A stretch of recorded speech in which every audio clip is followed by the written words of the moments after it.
Hello, everyone. Welcome back to the Football Outsiders Fantasy Show, coming to you at 1 p.m. on Tuesdays live on Twitch, twitch.tv/FB Outsiders, and also available on the Football Outsiders Podcast Network on the podcast app of your choosing.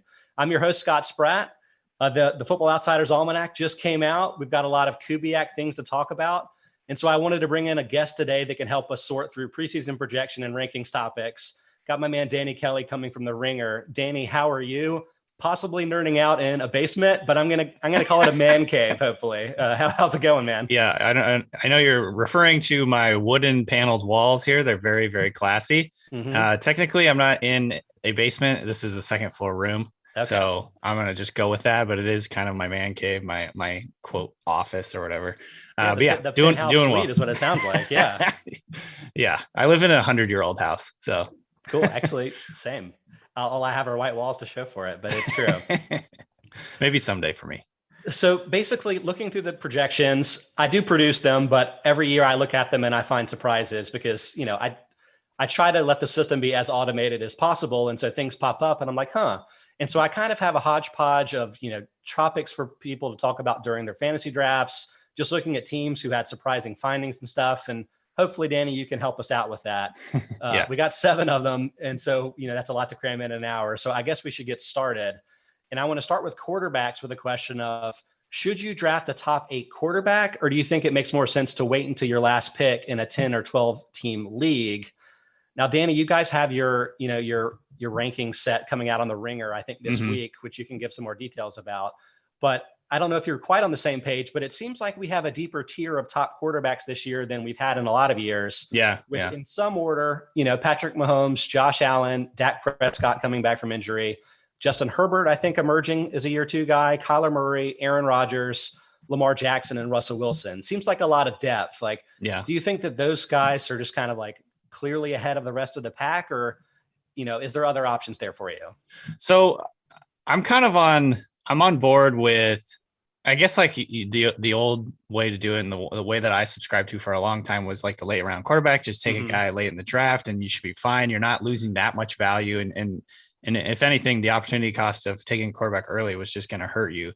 Now I've become sort of, I guess, mid-round quarterback type person. Like I don't necessarily, in the drafts I've been doing, I'm not necessarily reaching for like a Patrick Mahomes or Josh Allen with the top 2 or 3 guys, but I kind of see like a tier there where you can include Kyler Murray, Lamar Jackson. Obviously their rushing ability makes them definitely so dangerous. And then I think both Murray and Jackson have like overall QB1 potential this year. So I think there's like a kind of like basically what you're saying, there's a solid tier there where I don't necessarily want to take the first quarterback. I don't want to start the run on quarterbacks, but if the run starts, I'm kind of willing to take a guy like Kyler or Lamar, maybe even Rodgers or Wilson or whatever, just because I think they're going to be so efficient.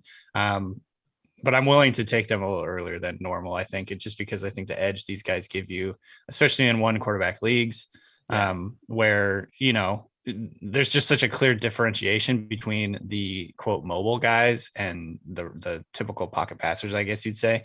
And I'd probably even add in, I might be more bullish on guys like Jalen Hurts or Ryan Tannehill. I might put them in that tier also, just because I think Jalen Hurts is going to run so much that he's going to be valuable. And, Tannehill has just been so efficient over the last few years. I don't know if that's necessarily I don't know if he'll drop off really steeply from that. So, long story short, I would say that I'm more willing now to take a quarterback earlier than I have been in the past few years. I think it just gives you an advantage that teams with those elite quarterbacks are having an edge now. Yeah. So in our projections, we have a 38 fantasy point gap between our number 1 quarterback, Mahomes, and our number 8 quarterback, Russell Wilson. And then there's a little bit of a gap. So I guess we've kind of entered the tier talk of this thing. And then at least for me, it seems like there's a pretty big next group of quarterback 2 types that is much bigger in most years. And like you said, you may have preferences for your Tannehills or Hurts or whatever. But in my mind, you also have guys like Brady, Joe Burrow, Matthew Stafford, maybe getting the upgrade with the Rams. Yeah. Even Derek Carr, Matt Ryan, Kirk Cousins, like these boring guys that, still put up more than 4,000 yards and even in a 16-game season. Yeah. And so we have a group of, quarterback 9 to 23 in our projections. That's only a 50-point gap. So you would hypothetically only lose about 3.5 points per ranking spot there.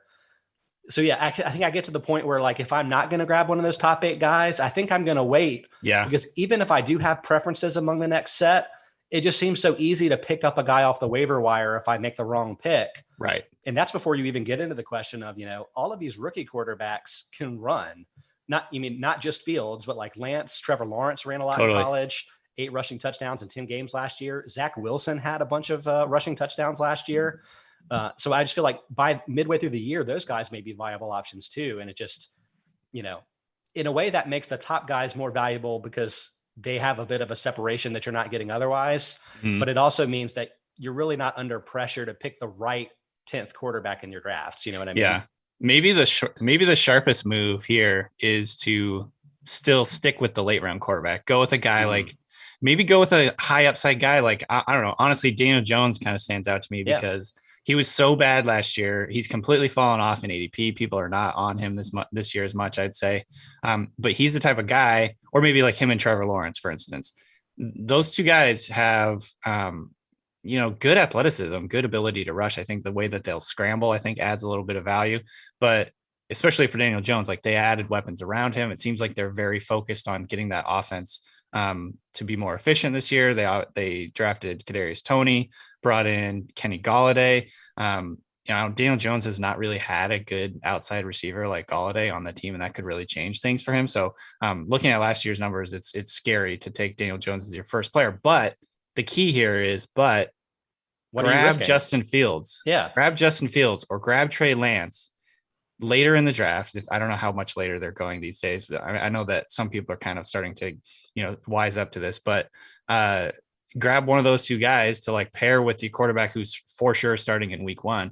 And then you can wait out the first few weeks, however long it takes for Lance and Justin Fields to start. And then you've got real, dual threat quarterbacks that I think have we saw what Jalen Hurts did last year when in the short amount of time that he was starting, like he was a QB1, I think, in all 3 of his full games that he played.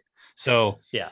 I mean, that might be actually the sharper move is to, go with the Fields, Lance, or maybe even Zach Wilson, and then just like stream the first few weeks and see how it goes. I love to stream quarterbacks. Like I would do it all season with this many options, because I just think it's so much easier to stream quarterbacks based on opponent, where you don't have to get into the nitty gritty of, do they have a really good like number 1 cornerback and is he going to match up with my guy? Like none of that matters. Just find the teams that give up a lot of fantasy points to quarterbacks, and then you can kind of work with that. So I think you have a lot of options there. There may be fewer options at running back. And so let's pivot to the next question here, which is how many of the top 22 PPR running backs do you need to draft in your typical league? Yeah. Here's another situation where I'm not sure if you're going to agree with what we have at Kubiak, but to me, there are 22 running backs that stand out to me, both as being high in our projection set and also in my mind being safe versus other players in their backfield. So in some order, we have Dalvin Cook, Christian McCaffrey, Alvin Kamara, Derrick Henry, Ezekiel Elliott, Austin Eckler, Joe Mixon, Jonathan Taylor, Aaron Jones, Cam Akers, Saquon Barkley, DeAndre Swift, Nick Chubb, J.K. Dobbins, Mike Davis. This is absolutely fascinating Twitch streaming, by the way. Josh Jacobs, Chris Carson, Clyde Edwards-Helaire, Najee Harris, the rookie, Miles Sanders, Antonio Gibson, and David Montgomery. So there's my list of the 22 guys. We have them. I wouldn't call them bunched necessarily because we have Cook and McCaffrey kind of significantly ahead of a lot of those guys. But just in terms of the PPR points, we have it falling off pretty sharply after Montgomery, where you lose like 41 points from, just a handful of picks after that, whatever the case may be. Like, do you sort of see it that way, Danny? Like, is there that huge top tier or couple of tiers? And then do you have to get those guys? Yeah, it's funny. I'm almost exactly on like in lockstep with you there, except for I don't have Mike Davis as high. So I've got 21 guys and then quite a big drop off. And then it goes to Gaskin and Davis. Sorry, Davis and then Gaskin for me. Yeah. But I can definitely see, why we put Davis in that group. He's probably going to get the majority of the volume. I'd say the same with Gaskin. He's probably going to get, but I'd say there's just a little more uncertainty, that he's the clear-cut starter, or like going to get the mass amount of volume there. So, but I think ultimately he's probably going to be the guy. So maybe I would move him up into that tier and I wouldn't feel too terrible about it. But yeah, I would agree that that is the group there. That's pretty much in line with my ranks. And then I think that in terms of should you take 2 of those guys, I kind of like, I don't have any rigid sort of like Mm-hmm. rules that I go through when I'm drafting. It's kind of like what, how the draft goes, but I would say take at least one. And then there are a few guys later in the draft, and then I would probably wait a while. Um, but there are a few guys later in the draft who I think have, the value to be a RB2 and like do the job for you. They're not going to be like necessarily super consistent or super high ceiling, but can give you RB2 weeks. And then you can obviously like take, Yeah. an elite receiver instead in that spot, like in a couple rounds before that. So, I don't have any big rule necessarily. I did a mock draft the other day where I took Jonathan Taylor early, and then I basically waited really long Yeah. to take my second RB, and I ended up getting um, Damian Harris later in the draft, who I actually think is a pretty good like sleeper type guy. People are maybe a little bit too low on him just based on the fact that he's going to be the clear cut starter. That was like I think Mike Rice. He reported it, or he was on a podcast or something the other day, said he's the surefire number one. He's going to be he's the decisive RB1 for that team. I think that's something that we can more or less take to bank as long as he stays healthy. They have a good offensive line. I don't know the quarterback situation there. That's a big question mark. I think that's probably keeping people down on Harris a little bit. All right, so we crashed there, but we are back. And I think let's just broaden this for a second, because we're going to get into the running back sleepers here. Mm-hmm. And Danny, like Damian Harris, the guy you were just talking about, he's the one that we both have as our guys, kind of outside the top, 32. So beyond even the top 22 guys that I mentioned, I think you're getting at the point where like these guys, these are the ones that can maybe really be sleepers for you. Mm-hmm. The reason that I like Harris, so like he's the number one Football Outsiders prospect. This is something we do in the Football Outsiders Almanac, where you look for players that are drafted, round 3 or later, and don't have a ton of snaps yet in the NFL. Harris stands out in that perspective. Didn't play at all as a rookie. Played and was very efficient last year's season, but I think fantasy players may have missed it because one, he didn't score a lot of touchdowns. Kind of tying into the Cam Newton versus Mac Jones, who is playing quarterback question that you had. But also didn't have a lot of targets, just 7 targets in 2020, but very effective with a 9.9% rushing DVOA. So like, is you sort of seeing the same thing where there's like kind of a running back, like an efficiency to his production that makes you think he's going to get more work going forward? Yeah. And I think that, again, it's a good rushing team. I think they're probably going to try and run the ball a lot, regardless of whether they have Newton or Mac Jones under center. Like I said, the target situation is one to watch and a certain concern, especially since they drafted, Ramondre Stevenson. They still have James White, JJ Taylor's still there. It's kind of a crowded backfield.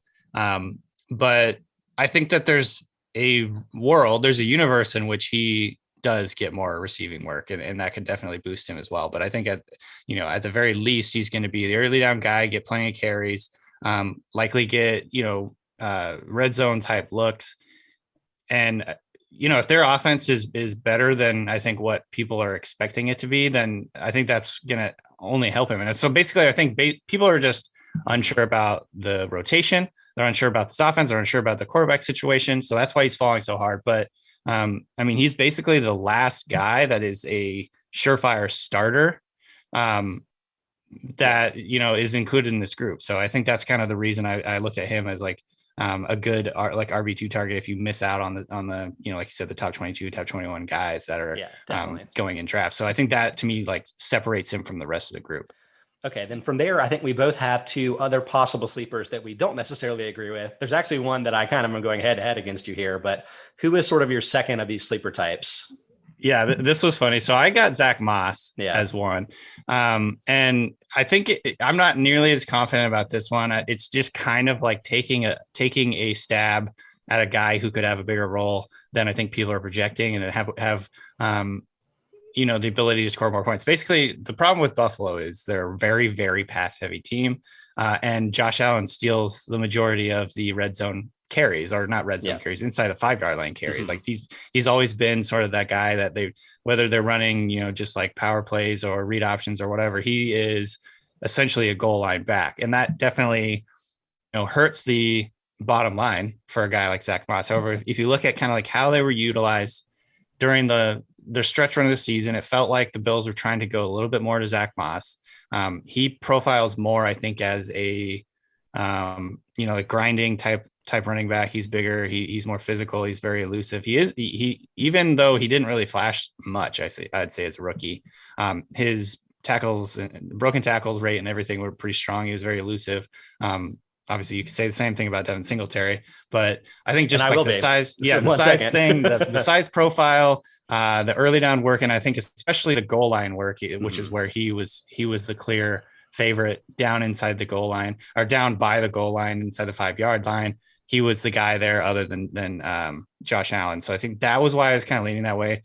It's basically banking on the idea, and all of these guys, you're kind of taking a flyer. It's banking on the idea that at some point the Bills will kind of pull back and not really want Josh Allen to carry the ball quite as much down in that area. Maybe they want him to avoid hits that he doesn't really need to take. Maybe they just be like, hey, look, we're going to give it to Zach. He's built for this. We don't want to get you hurt. So that's kind of what I'm banking on if I'm taking Zach Moss late in the draft, because I don't think he's going to get huge volume, but I do think he could end up being sort of like the goal line guy. He's a touchdown or bust flex type guy, essentially, is what I'm going for. So, and I'm a big Devin Singletary fan who's way down 42nd in ADP, and I can't make any kind of touchdown argument here. You're right. Like Moss is going to get those if it's not Allen. I think you're hoping that Singletary gets maybe 5 touchdowns in the year. Yeah. Like he doesn't even have breakaway speed to like Jamal Charles you into a handful of these guys. So, I mean, the reason that I like him is he's just so shifty. Yeah. He had a 23.7% broken tackle rate in 2020. That's 4th of qualified running backs, 100 plus touches. Moss was good, 18.3%, but Singletary has been kind of a league leader in that respect both seasons. And so I think that like there's upside here, maybe more from even a catches perspective to getting him the ball in space and kind of working that way, where you're like, it's not going to be the perfect running back. I'm not even sure you're going to get a running back 2 out of it, but I do think that Singletary is sort of the better real life player than Moss. And I'm looking for that to be a differentiator going forward. Also in the best shape of his life. You love to hear that, Danny Kelly. Absolutely working it out this offseason. He looks explosive, right? Like, they've already been talking about how he's looking really good. I honestly, at the end of the day, the Bills backfield is tough. It's really tough because it's not like a fertile ground for running backs. It's like, this is like I said, a pass heavy team. They spread the field out. They're not going to have, they're not going to like pass to their running backs very often because Josh Allen is a scrambler. All that stuff is working against this run team and the run game and the running back. So, there's a reason these guys are going so far down the list, but I can definitely see arguments for both of these guys, as kind of like sleepers that might get you a touchdown here and there. Yeah. All right. Who's your third running back sleeper? All right. So then the third guy I like, and AJ Dillon to me, I don't know if it's just because people are still locked into the draft, like he was overdrafted idea or something like that. He's a guy that was a surprising 2nd round pick by the Packers last year. And I think, for whatever reason, he just didn't get as much hype, even though I think he maybe should have, because he's a huge guy, 6 foot 247. He's like a freakish athlete, one of the top like spark athletes, like speed score type guys. He ran like a 4.5 or something like that at 247 pounds. Like he's an elite athlete, huge quads. And then honestly, he was pretty good as a rookie when he got his chances. He was certainly third on the depth chart, which is a red flag for sure. But I mean, he's on a team where you have 2 established veterans and the team is like a playoff team. So they're definitely trying to just like go with the guys that they know their jobs and they trust them. But he averaged 5.3 yards per carry, 46 carries. In the one game where he was the guy, he had 124 yards and 2 touchdowns on 21 carries. So he looked really good. And just like from the eye test, he looks really good. He's big, smooth. And then the other thing that's obviously really holding him down and holding him back, I think, in the eyes of like the general public is this pass catching question. Sure. And he didn't catch passes in college. So I certainly understand, like, people are saying that this is the evidence, like they didn't throw him the ball in college. Why would he all of a sudden become a big pass catcher in the NFL? Well, if you look at the Boston College offense, they weren't throwing the ball hardly at all, period. They were a run team. He was the focal point of that offense. And he did his job pretty well, but I think that he has the upside to be a better pass catcher than people are expecting. I saw there's been a couple like really this is like reaching probably, but there's been a couple indications based on OTAs and things that they want to get him involved as pass catcher. There was one Rob Domofsky tweet where Jordan Love hit AJ Dillon on a wheel route 30 yards down the sideline that people are kind of like clinging to hope on. Zach Cruz from Packers Wire mentioned that the Packers like him a lot in the passing game. I think there's a chance that AJ Dillon more or less replaces Jamal Williams, that role. People are worried that he's not going to be the pass catching type. And I'm just kind of banking on the idea that we just haven't seen it yet. And I think he has the talent and the skill set to do it. I mean, he looks like he looks smooth to me when he catches the ball. He didn't get a ton of targets this last year, but I think he caught all his targets. So, I don't know. I just think it's one of those things where people are kind of take locked into the idea that he can't catch passes, and they're ignoring the fact that they spent a second round pick on an elite athlete who's 6 foot 247, who's also probably, by the way, going to get a lot of the goal line looks. So definitely.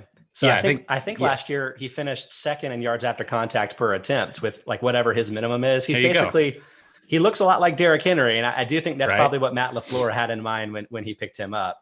Exactly. Thanks to Coop for subscribing here. And he wants to know what your thoughts are on Michael Carter, Danny, which I'll bring up because I think Tevin Coleman is a good ADP value going way late, 53rd in ADP. But like my mind is that Carter is probably the player you want in this backfield if you can just kind of choose one. Do you see him that way too? Yeah. So he was the other guy that I had in mind when I was putting together my list here. And I think that there's just a lot of uncertainty and a lot of unknowns with this Jets offense. Like, is it even going to be competent? What's Zach Wilson going to look like? Who are going to be the receivers? All that stuff. Like, there's just so many question marks. And I remember seeing a note, I think it was from The Athletic. It was basically like the first team offense for the Jets during OTAs was like all new guys. Yeah. It's like Corey Davis, Elijah Moore, Keelan Cole, and then Zach Wilson, and all the running backs are like new. So it's just one of those things where we have like no real clue who it's going to be. I think that at the end of the day, Michael Carter is probably the most talented. He has the most juice. He's not like an elite speed guy, but I do think he has very good quickness and agility and tackle breaking ability, and he's a good pass catcher. So like, if you're going to take a guy in this area, even though there's a lot of unknowns, he's certainly worth the flyer to me. Because again, this is, and people are losing sight of this too. I think like this is a Shanahan style offense where they're, I think, pretty clearly going to want to run the ball, especially with a rookie quarterback. So I think I think this is a good option, a good spot to take the guy. And actually, I'm getting a whole bunch of texts because this is a question from my friend. Okay, perfect. So hi Evan. Glad he's watching. Like I have a kind of a broad thought about rookie running backs, which is that like I think teams are catching up to sort of the analytical community that running backs maybe aren't as valuable as we thought they were 10 years ago. But fantasy players are getting tricked here. They're seeing a 4th round label on this guy. They're seeing, 6th and 7th round labels on other guys. I think 4th round running backs are like 2014's second round running backs. And 7th is kind of like up to 4th or 5th now. So like even guys like Jamar Jefferson, I wouldn't be super scared of a 7th round draft selection. I think he could still make an impact. So that's kind of my broad thoughts there, but we should probably hop off and move to the next question here to get through all of these. And one of my favorite places to look for, potential value in drafts is the year 2 wide receivers, guys that I think can really bump. So I guess my question for you, Danny, is which of the main year 2 receivers do you really like relative to their ADP? Like we've got some guys that are pretty high, like the Justin Jeffersons and CeeDee Lambs, but like, to me, not that you shouldn't take those guys, but I think there's some other guys maybe a little bit later in ADP that provide really good value. Yeah.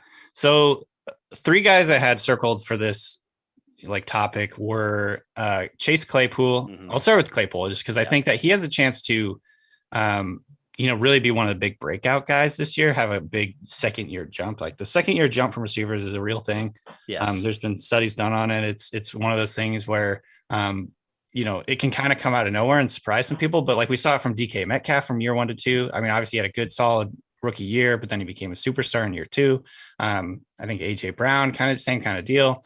So Claypool to me fits that profile as like the alpha receiver. He's big, physical, elite athleticism. You know what I mean? And so this is the kind of guy who I think profiles as a big time breakout.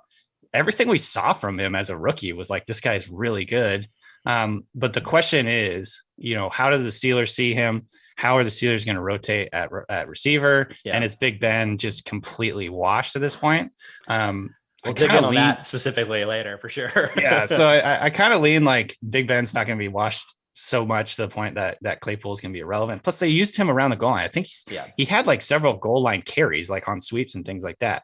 So I think they love his skill set, and I think he has the talent and the ability to be a breakout guy. So to me, he looks like a clear cut, potential blow up type second year player to me. Just the way I think he'd be much more.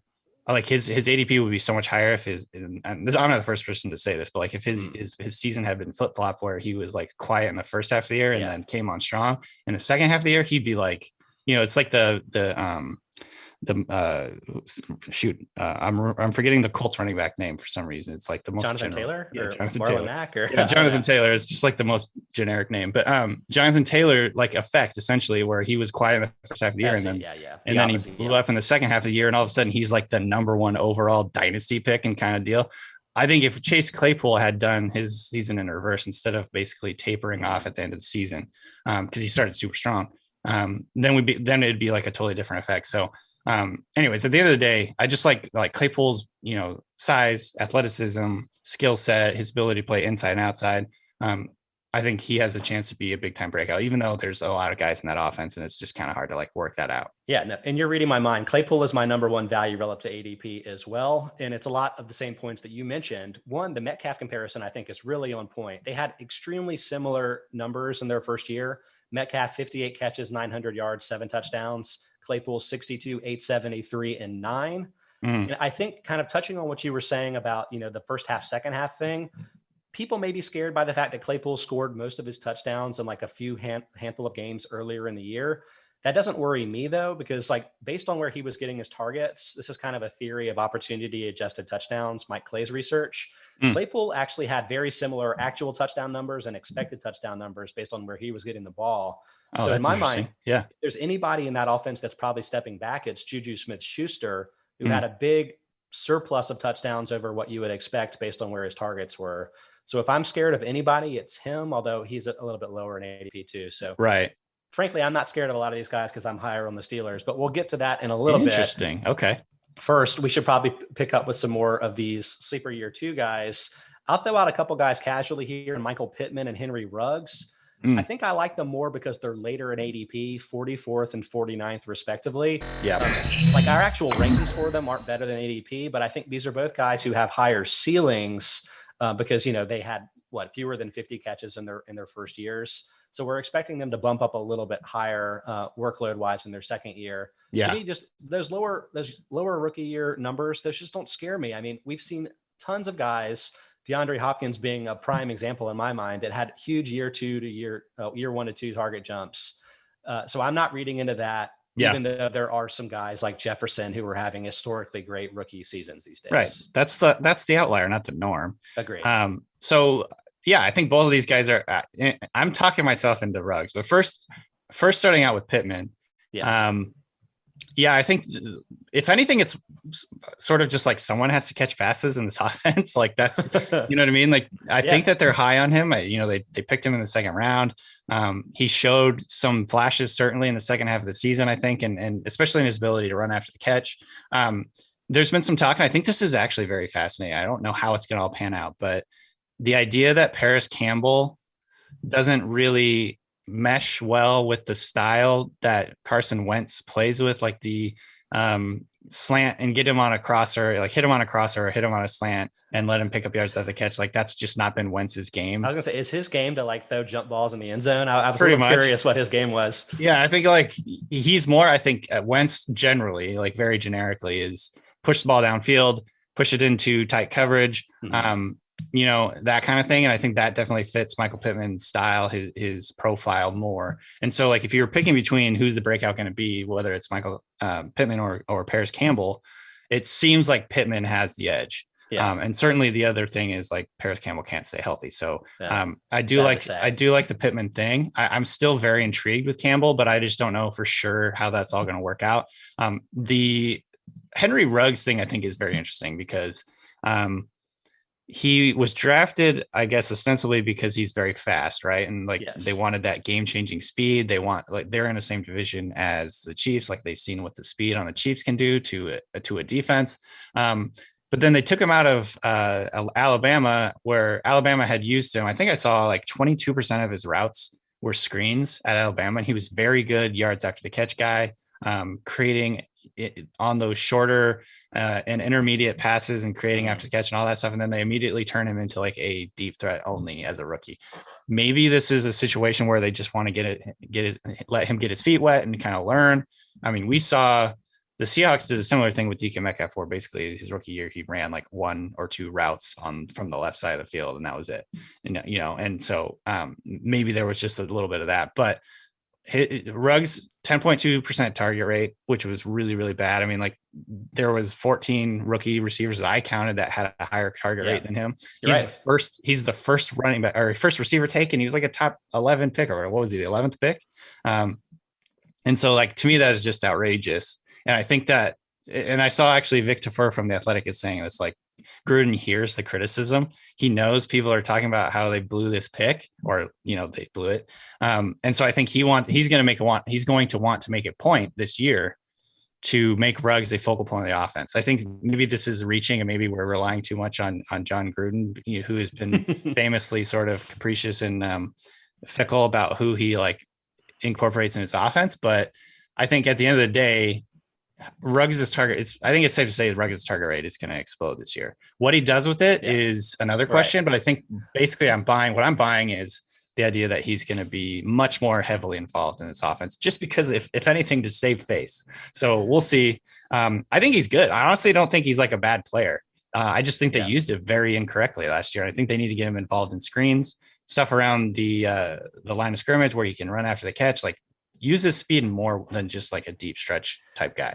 Yeah. And, I think that's probably the best point. Like, it's not like he's just going to take Nelson Aguilar's 48 catches and is just going to be the only extreme deep guy, but like those still are vacated catches that somebody's going to probably pick up on the team. So like, to me, this is kind of a more normal progression for a rookie than what we've had with some of the highlight cases recently. Yeah, for sure. And the other thing is he had 2 end zone targets and he caught 0 of them. So like, just, I don't know, there was just a lot of really poor usage things that happened. I think we see a different story this year, and hopefully he can capitalize on that. Yeah. Is there anybody else that you think is a good year 2 wide receiver sleeper? Yeah. So I think Judy, I don't know if Judy is necessarily a sleeper. I don't know if you count him as a sleeper, but he's definitely 38th in ADP. I think that's pretty down there. Yeah. So I think people are pretty down, and I tweeted this last night. Basically, people are really down on him based on what he did as a rookie year. But again, like, I think exactly what you're saying is the norm is not Justin Jefferson, where you come in and like have 1,400 yards receiving as a rookie and like one of the greatest receiving rookie seasons ever. Like, the norm should be 809, or like that 800, 900 yards is like pretty good for a rookie receiver. Right. Yeah. And the point I was trying to make with this tweet was basically, and you mentioned Claypool and DK, their seasons were probably even more similar, but I think Jerry Jeudy and DK Metcalf's rookie years are pretty similar. If you look at some of the stats, like Jeudy had 52 catches, 856 yards, 3 touchdowns. DK had 58 catches, 900 yards, 7 touchdowns, almost identical yards per reception. Jeudy had 12 drops. DK Metcalf had 8 drops. Yeah. They had the identical amount of first downs, 39 first downs each. Their ADOT was almost identical. Target rate was almost identical, 19.3 and 19.4. Metcalf had more touchdowns, so he scored more fantasy points, but touchdowns, as we know, are sort of like random. And the other thing that's weird is Jeudy was not really used in the red zone. I don't have it in front of me, but I think he had only like a few red zone or end zone targets, and he caught 0 of them. Yeah. He had 7 end zone targets, which was 42nd in the NFL, caught 0. So I don't know. I think Jeudy has the opportunity to be a lot better. And I mean, again, also the other thing to pay attention to here is like Judy's quarterback situation was terrible. Well, I was going to ask you, is this an Aaron Rodgers opinion, or is this a Jerry Jeudy opinion? Oh my God. If Aaron Rodgers gets traded to the Broncos, it's wheels up for Jeudy in my mind. And for really all the receivers in that group, I still think Jeudy has a chance to, so I guess like number one, people are very worried about the amount of talent in the Broncos pass catching core, which I think is fair. But at the end of the day, like, second year breakouts happen because guys are that talented. You know what I mean?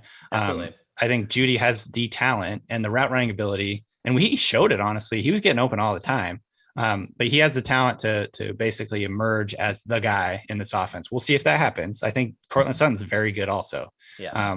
But at the end of the day, I think Judy has the opportunity and could be a guy that shows like basically what DK Metcalf did is like he went from being a really good rookie to a superstar. And I think that's in the range of outcomes for Judy. I'm not saying it's necessarily going to happen or it absolutely will happen just because I don't know the quarterback situation there is terrible. But the Broncos had him. I think when they drafted him, they said he was like the number one guy on their board or something ridiculous. So I think he's that good and he could show it this year. So we have a question from Rage Ravel, which I love the handle there. And I think this is gonna tie in well to I think who your other sleeper is Laviska Shenault a bit of a wild card compared to other two with the new offense, Urban Meyer. In my mind, it's weird, but Jacksonville has a lot of skill talent. Like right. I don't really know if Etienne's going to be actually playing receiver or whatever, but you've got guys like Marvin Jones involved too. So do you think that Shenault has that kind of upside with some of these other guys? Yeah, I do. I'm very excited about Shenault. So Chenault's offseason has been funny because it's been like a wave. You're riding like a roller coaster. Early on in the offseason, I think people were excited because he's going to be in this Urban Meyer offense. He might be the slash, the Percy Harvin guy in the offense. And then they drafted Etienne. They talked about how they really wanted Kadarius Toney. Now people are off of him. Not now, but and then people were off of him because he's not the slash and he's not as fast as these other guys. And now after an OTAs in which based on all the beat reports I saw, Shenault was like clearly like had made a jump and he was like the best player on the field. Everyone's back on the Shenault train. So I think it's been an interesting, I think it's a good study in how fantasy football works. And like, it's like it's like the stock market. Like, things come into favor, things fall out of favor, even though nothing really happens, like nothing tangible happens. So I think the Shenault thing is interesting. I'm pretty high on him. I think coming out, I was high on him. I think his talent is there. I think, his injuries and some of the circumstances that he finished his career at Colorado, like kind of pushed him down the board a little bit and pushed him down in people's opinions. But like everything else about him, I think is really, really intriguing. His size, it's kind of like the Claypool discussion, his size, athleticism, playmaking skills. People kind of pencil him in as a gadgety type player, but I think he has the skill set and talent to play downfield. I think he maybe didn't do it a lot at Colorado, but I saw him go deep, saw him track the football, make plays, go up and catch the ball over guys. We saw that as a rookie. He's a very good in contested catch situations, or at least it seemed like he was. I haven't checked the stats on that, but it felt like he was pretty solid there. And so I don't know, he's got a full skill set to be another type of these guys that can really just break out. It seems like the light went on for him, certainly in OTAs. You can't ignore the idea and the fact that like all the beat reporters are like, this guy looks amazing. And I also think that there's enough question marks around DJ Chark to say like Shenault could legit be the number one guy in this offense, like the number one receiver. So, I don't think we should necessarily put in pen that DJ Chark is the number one. I think Shenault has a chance to be the guy. So all that said, I like Shenault. Yeah. It seems like there's a lot of Jaguars who have really high ceilings, but also really low floors. Yeah. But like in a shallower type of fantasy league, those are better than you're like consistently, definitely going to be like a running back 4. Like, is that going to help you? Probably not. You want guys that can really pop. You're not going for like 4th place. Absolutely. Yeah. All right. So next question. Should you draft a top 3 tight end or wait until your last pick in a 10 or 12 team league? Kind of following in the quarterback and running backs discussion from earlier. This one I feel confident you probably do agree on one way or the other, where we have Travis Kelce, Darren Waller, and George Kittle as our top guys in some order. I'm not going to quibble with you if you have Kittle ahead, but like, to me, there's a pretty significant drop off from there to your Hawkinsons, your Noah Fant, your Mark Andrewses. And maybe you have some differences of opinions there, but like we have a pretty big gap between the two. And do you think that kind of sets up a similar situation where grab those 3 guys or wait? Yeah, I think, it definitely gives you an edge to grab one of these guys. You're taking a risk and you're, I think your team is going to be more of a question mark after the draft. Certainly if you wait and try and find like this next breakout guy, because, history would tell us over the last few years, we've been pretty bad at predicting who the breakout guy is going to be and, or if there is even going to be a breakout guy. Like tight end is a wasteland. We say that every year, but it's especially true now. Even the guys who quote unquote could be the next great tight end, there's I think an argument against all of them that to like, or a legitimate, like at least argument to say that they're not going to be the guy. Like Hawkinson, he's in a terrible. I know you're not talking bad about Kyle Pitts. So well, Kyle Pitts is sort of the exception to the rule, but he's also a rookie. You know what I mean? And so like there's that whole thing, the whole all the caveats about rookie tight ends. I would say Pitts maybe was in like his own tier. It would be like Kelsey, Waller, Kittle, and then Pitts, and then everybody else kind of deal. Wow. I would say that Hawkinson, Andrews, maybe Logan Thomas. I'm just doing it off the top of my head. Like these guys would be all projected as either the number 1 or number 2 receiver in their offense. And I think that gives them a big boost. I think you could put Goddard as a maybe, put him down as a maybe. We'll see what happens with Jalen Reagor. But ultimately, like in fantasy, you want a guy who's going to be the first or second option in their offense at the tight end position. I think Pitts certainly fits that role. And he could be the greatest all-time rookie tight end of all time, and it wouldn't surprise me. As an aside, so I was listening to the Ringer Fantasy Football show where you guys did the take purge, and Craig's take that Kyle Pitts would be fine. It was like the simplest one, but it had me in stitches, and I think that like infected me. Where I'm like, Kyle Pitts, is he going to be that good? Is he going to be that good? Yeah. But no, I agree that he's like a viable sleeper candidate, but he's not somebody that I'm going to go out of my way to draft 4th. Like I would way rather wait a while and take a late shot on, Mark Andrews, somebody who kind of fell short of his touchdown expectations based on targets.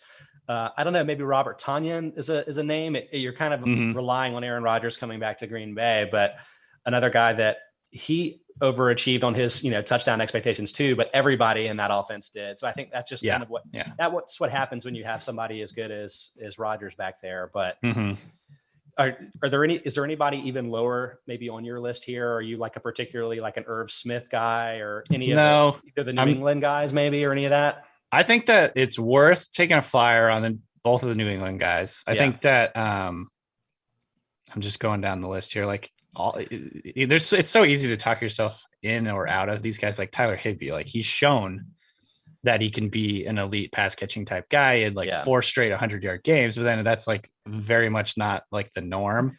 But Gerald Everett did leave for Seattle this offseason, so possible growth there. I'm finding myself liking Zach Ertz, like kind of semi predicting that he ends up somewhere else, hopefully Buffalo, where I'm like, right now you can get him incredibly late. So like I drafted him in the Scott Fish Bowl, like super late. But please go to Buffalo. But like maybe he and Goddard both getting away from each other will give them opportunities. I don't know. I think there are options. So I think the moral of the story for me is that I think I would, if I'm not getting the top 3 guys, I think I am going to wait. Yeah, I think I'm with you. And it kind of goes back to what I said, like it's hard to predict. So just take a flyer on a couple guys. Like maybe it's Adam Troutman. You expect him to get a pretty significant role in that offense, or like Hunter Henry or Evan Ingram, one of these guys that you can get much, much later, and just kind of hope that they break out, or you can just stream at the position and just basically, it's an opportunity cost to take one of these second tier, third tier tight ends. And I'd almost rather just fill that spot on my roster with a good receiver or a potential, flex worthy running back or something like that, where, these guys could come in, and especially if there's an injury at the running back position, you could have much more value there. So, I'm with you on that one. Our guy Coop shouting out Blake Jarwin as a potential option. Oh yeah. There too, I got him in, I think, the Scott Fish Bowl. So yeah, I think he's going later because I think maybe people don't realize he's the number 1 tight end for the team since he missed last season. But right. Whoever I think is getting that job is going to get a good number of targets. So I think that's viable too. Yeah, exactly. All right, let's pivot to some of the more team-specific topics. We teased we would come back to this, but Danny, is the Steelers' offense about to collapse? And I think I'm asking this because apparently I am like super high on the Steelers relative to ADP, because in Kubiak, we have Roethlisberger going 4 rounds ahead of ADP. We have Deontay Johnson going a round and a half ahead of ADP. Claypool going 3 or more rounds ahead of ADP. And maybe I just love Claypool. But even Smith-Schuster, 2 or so rounds ahead of ADP. So we're higher on all of these guys. And I'm guessing that makes Roethlisberger the linchpin.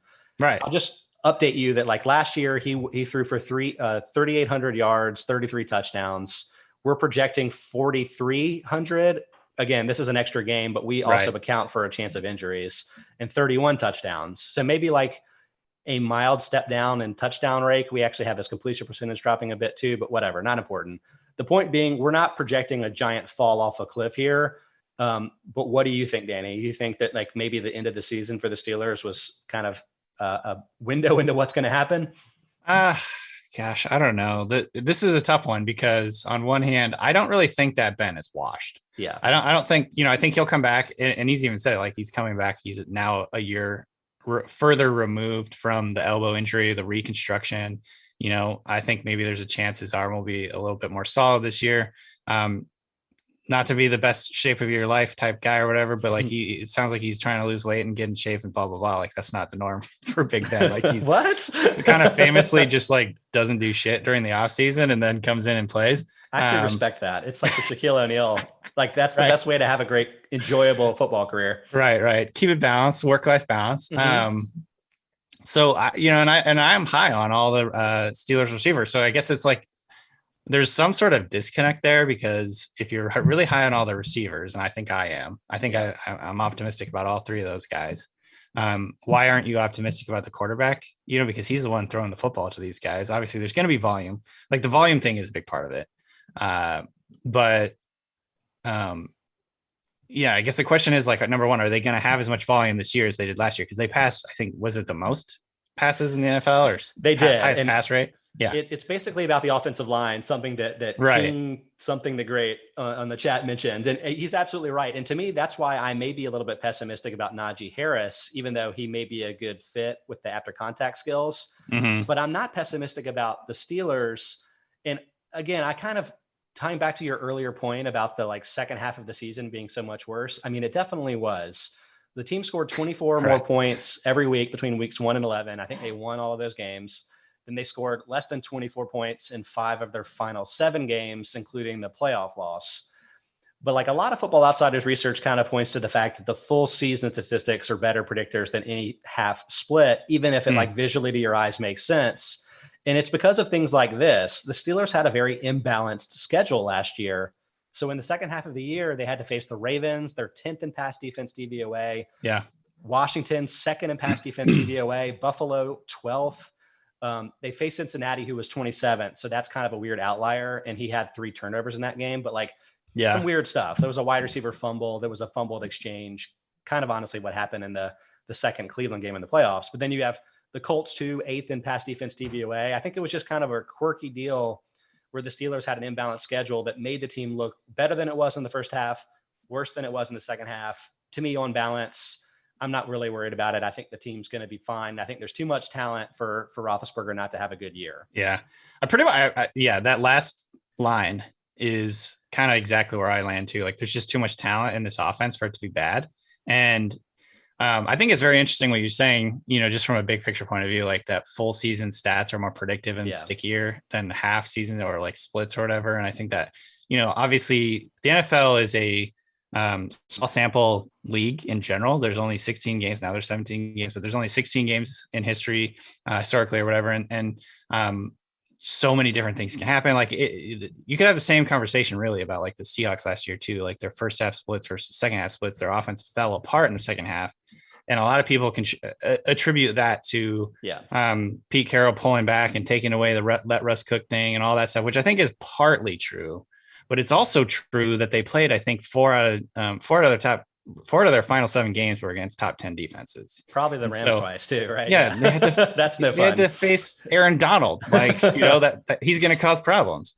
And so, I think that there's so many little big variables week to week and during the course of a season. You see it all the time. The Seahawks really just changed their strategy in some of these cases because they were playing such good defensive teams. They had to. Yeah. And so I don't know. And the other thing is, and this doesn't get talked about, like the Seahawks over the second half of the year they faced some really crappy quarterbacks in that stretch. And so do you need to come out like swinging haymakers, or can you just kind of basically go out and do your thing and like know that you're going to win if you don't turn the ball over? I know that people hate to hear that, but that's like Pete Carroll's whole philosophy is like, if we don't turn the ball over, we're going to win this game. Well, now Roethlisberger went from basically the highest average depth of target in the league for his whole career to last year, either the lowest or the second lowest. Yeah. And it's like a weird conservative approach for a player that didn't kind of play that way before. But when you have such a disruptive defense, and you have so much talent, especially with guys like Claypool now that can kind of work after the catch. Right. It's a smart way to play. And it's, even though Roethlisberger made some huge mistakes in big spots at the end of the year, I think it's actually going to be kind of a low mistake offense that's going to be totally good. Yeah, I can see it. I'm probably too low on Roethlisberger because I'm high, I would say, on all the three receivers in that group. Yeah. Well, at least Claypool and Deontay. I'm not sure how I feel about Juju. I think I'm probably lower than consensus on Juju, but yeah. That's the thing about our KUBIAK. So our KUBIAK projections are interdependent. So like you don't separately project quarterback, wide receiver, and running back. It all works together. Like how many accurate throws go to the receivers, then it bounces back to the quarterback, blah, blah, blah. You kind of discover sometimes good offenses that way. Now, when you're wrong, you can be wrong about everybody all at once. And so that's not ideal, but like, it's a good way to like check yourself. That's actually something we're going to do with these last two questions about teams that have a lot of talent that I think makes it confusing for fantasy. But I'll shout out Coop again for gifting some tier 1 subs. Appreciate that. But Danny, our final two questions. What is the pecking order of touches in Denver? You mentioned this earlier with Judy and Sutton, but like you've also got receivers like KJ Hamler, Tim Patrick in the mix, Noah Fant, I think a very promising year 3 tight end. Plus the whole Melvin Gordon and rookie running back Javonte Williams situation. Can you help us out? What a mess. Who do we want in fantasy, if any of these guys? That's tough. So I've stayed away from Gordon. Okay. I think ultimately Javonte Williams is going to take over. North Carolina alum, Javonte Williams. Absolutely love it. Yeah. I think he's just good. And I don't think that this team has any real I certainly don't have any long-term commitment to Gordon. They may not have any short-term commitment to it. I think that Javonte Williams is good. They traded up for him in the second round. Like they traded up and took him very highly. And a great second round running backs. That's a first round running back from 2014. Continuing the theory from earlier. Yeah. And it's like people forget, like Jonathan Taylor, second round running back. You know what I mean? Like John Swift, second round running back. Nick Chubb. God. Yeah. So I think I like that theory, by the way, but like just discount one round just based on the modern NFL. So anyways, at the end of the day, I think Javonte Williams is going to be the guy, whether it's in week 1, maybe, or say like week 3, 4, I think at the end of the day, he's going to end up being the guy. And it's already been reported, like you mentioned in the doc, like Ryan O'Halloran of the Denver Post said he expects Williams to be the starter from day 1. So I'm basically not drafting Melvin Gordon. You definitely, if you're in fantasy playoffs, like a league where you need the production late in the season, you can't go with Gordon. You have to go with Williams. Yeah. And that's probably true with some of the other rookies too. Yeah. The receiving pecking order, that's tough. I think if I had to, I would guess Judy, Sutton, Fant in terms of like target share. And I would say Judy, Sutton, Fant. So much is dependent on who plays quarterback though, because I feel like the quarterback is going to have a strong effect on the style of football they play. Like that's true. Drew Lock, you're going to have a lot higher ADOT. You're going to have a lot more downfield pushing the ball downfield. That's going to benefit, I think, Sutton more. So maybe Sutton ends up leading the team in targets. If Bridgewater is the starter, I think that it'll be more heavily geared towards like the short and intermediate area. Maybe that helps Judy because he's such a good route runner. It's kind of like the Deontay Johnson effect. Like if you can get open early, Bridgewater is going to find you. And that this is also assuming like Judy is playing maybe in the slot more and they have like Tim Patrick and Sutton playing outside. There's so many question marks, so many moving parts with the Denver offense. That's very tough to predict, I think, but I'm going to go with, Judy, Sutton, and then Fant in terms of target share. And I think Hamler and Patrick will probably rotate in depending on like situations and things like that. Yeah, I think I kind of wanted to warn fantasy players that like Hamler looks unique since he's 5'9" and 178 pounds. Like he's the clear like twitch slot player that the team has. But like I wouldn't over invest here because I think some of these other guys can maybe work from the slot, even if they're not the traditional Wes Welker style twitchy slot guy. So I would be a little bit careful there, especially since Tim Patrick actually led this group of receivers in DVOA last season. He was really good. He's good. Like he's super weird. Good. Yeah. And so like, I'm not going to quibble if you're going to want to take shots on Judy and Sutton. I think these guys have really good upside. But I think that Noah Fant is weirdly maybe the safest because I just don't think that they're replicating him and any of their other players on the offense. Right. So maybe contradicting myself earlier about waiting on tight end, but if like Fant is still there as kind of a late tight end 1 option for you in your drafts, maybe that's the guy that I would want to go with. Yeah. I'm with you. The only thing that worries me a little bit about Fant is he's not going to be likely the number one or number two option in this offense. That's true. And so it kind of goes He against was my last rule. year. Yeah. Yeah. I don't know, but he's probably the most talented of the group. So the second tier tight ends. So Yeah. I don't know. Maybe avoid. I think for our final question here, I'm asking the same question. What is the pecking order, but in San Francisco? And here you may actually have a little bit easier time finding guys, or maybe not. I don't know. Probably not at running back, because I mean, they've got all of them. We got Raheem Mostert still there. They draft Trey Sermon in the 3rd round. They draft Eli Mitchell, another speedy guy, in the 6th round, which again, that's a 4th round pick from a few years ago, as mentioned. There you go. You've got Wayne Gallman coming in.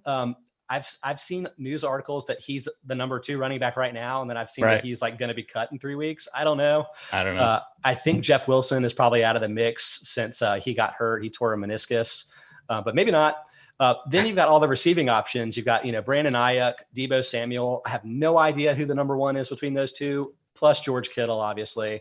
Danny, help me out. Who's getting the touches here? So let's start with the running back group. I've got Sermon ranked a little bit higher than Mostert. I think that Mostert is going to play, but at the end of the day, and I mean, honestly, you could say this about Sermon too, but like, I don't think that Mostert is reliable in terms of being able to stay healthy and have like a full season. I think if everything else was equal and they were healthy in week 1, Mostert would be the guy, and then Trey Sermon would get mixed in because just let him get his feet wet type deal. Yeah. But I think ultimately Sermon's going to end up getting more carries because I just don't know that.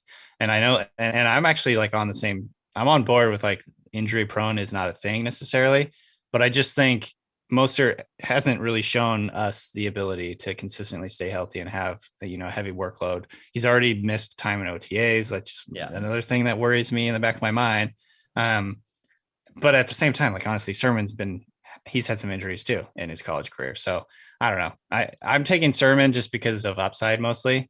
I find myself taking Michael Carter in drafts more than Sermon. And I don't really know if that's just a fear of the, the amount of options on this team or what, but it scares me. Like, it's weird that Sermon is a bit, now that Wilson is out, is kind of the guy that sort of fills his between the tackles power role. So maybe that'll be good near the goal line, but I'm also nervous that, Trey Lance will be in there getting some of those touchdowns too, where you kind of could end up with a Buffalo type situation here, which, you don't really want that. Totally. And so, maybe the receivers are kind of the way to go here. Although I'll say that, I mentioned about Ayuk and Samuel. So Ayuk was the 1st rounder last year, had per game one of the most effective rookie seasons ever. Mm-hmm. But it seemed kind of a schemed up thing. And he and Samuel only overlapped for like, I think 3 games last year. Yeah. So I think, you see the big numbers on a per game basis for Ayuk. And I think a lot of that came without Samuel, some also without Kittle. Yep. And I'm worried that he isn't the number 1 guy, but I don't know. Do you have an opinion either way? I think he is the number 1 guy, but I think the worries are founded because you're absolutely right. Like, they force fed Ayuk last year because he was like the only guy in that offense for much of that stretch. And I think that you have to take into account, like, his target rate was so much higher because of that situation. So you have to build in some regression, I guess, or whatever in his target rate. And I think that even though I think he is the best, I think he's the number 1. I think he profiles as the alpha in terms of between him and Deebo. Yeah. I think he will probably have a higher ceiling and a higher upside, but I think Samuel conversely has a higher floor because he's going to be getting manufactured touches more often, like these screens. Yeah. I think he was like more of his percentage of yards came on screens than any other receiver in the NFL. I believe I saw that stat somewhere, don't quote me on it, but the idea is basically they're scheming up ways to get him the ball. He's basically a running back who plays receiver. It's, screens, sweeps, end arounds, little slants and things like that. Like, that's his game. And so maybe you can depend on that volume more than you can with a guy like Ayuk. But I mean, again, it's like at the end of the day, Kittle is the number 1 in this offense. He is number 1. Kittle is the go-to guy in the offense. And it's an offense that is probably not going to pass the ball as much as other teams. And it's an offense that's probably going to have a rookie quarterback for a good stretch of the season. And depending on how early you think that Trey Lance is going to start, some people think week 1, some people think maybe like week 3, 4, 5, whatever.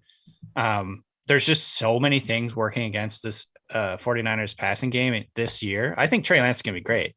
But generally speaking, like, it's very rare for rookie quarterbacks to support wide receiver 1s in fantasy. You know what I mean? Especially when George Kittle is in town. So I'm just not. I'm kind of out on both, honestly. Like I would be willing. That's fair. Yeah, I'm kind of like I would be willing to take Debo. I think he's not as high of a ranking right now.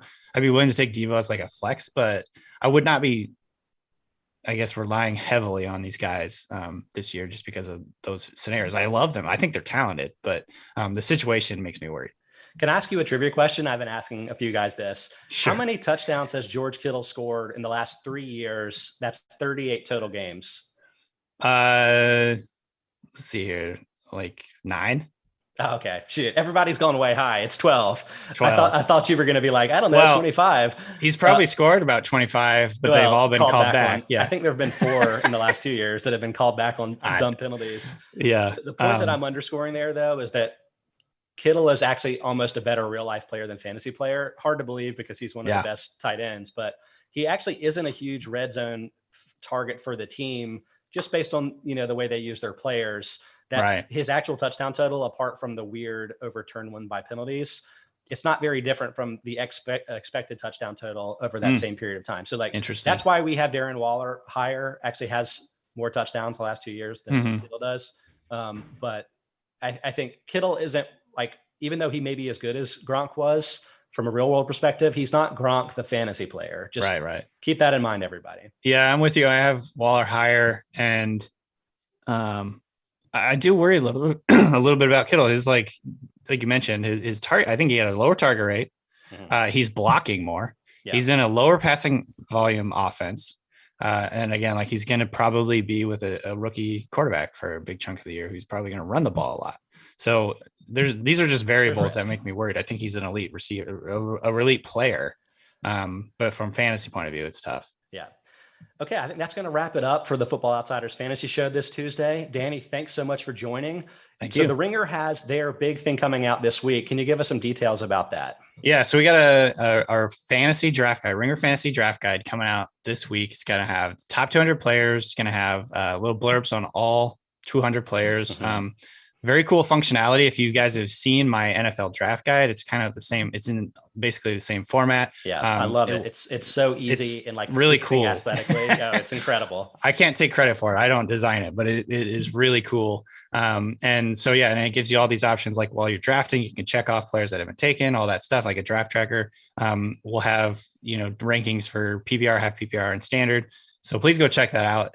That is going to be at fantasyfootball.theringer.com. Yeah. So please go check that out.